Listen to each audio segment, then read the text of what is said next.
My next guest is exploring and producing light oil in Canada. Joining me now is Grant Fagerheim, President and CEO of Whitecap Resources. Welcome, Grant. Thanks very much, Quinn.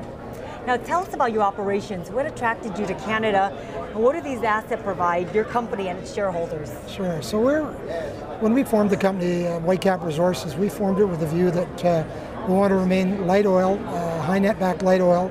So what we find now is we've got a very stable production base, high netback light oil, with a large inventory of growth prospects in front of us, with a large oil inventory behind us.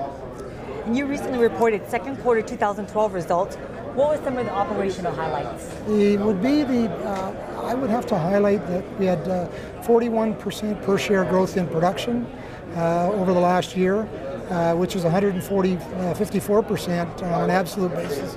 And we had 14% growth in cash flow over last year, while commodity prices declined by 12%. So we, as well, we should focus on that we had 100% success again in our drilling program through the quarter.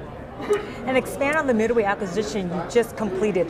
What opportunities for growth does this provide?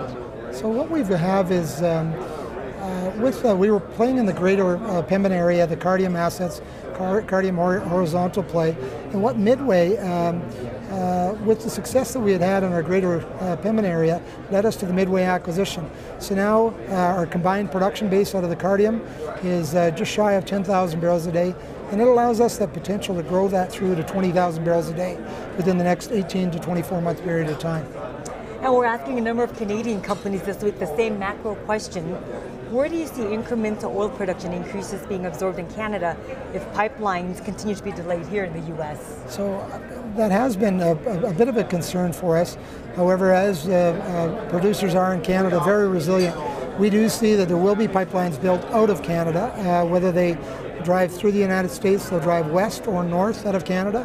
As well, we have a railing option that everyone is starting to exploit a little bit more to rail our production, whether to eastern Canada or down into the United States of America. And if you had to give investors one key operational catalyst to look for during 2012 that could have a lasting impact on the company's operations going forward, what would it be?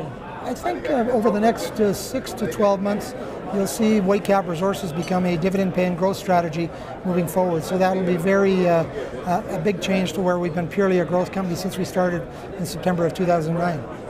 What else would you like us to know about Whitecap? I just think that, in summary, we were a high netback, low decline producer with a very large number of growth prospects in front of us. And we think with the stable production base that we can continue to generate long-term value for our shareholders. Grant, it's been a pleasure talking with you here today. Thanks very much. Appreciate that. Thank you. I'm Quinn Nguyen for oilandgas360.com.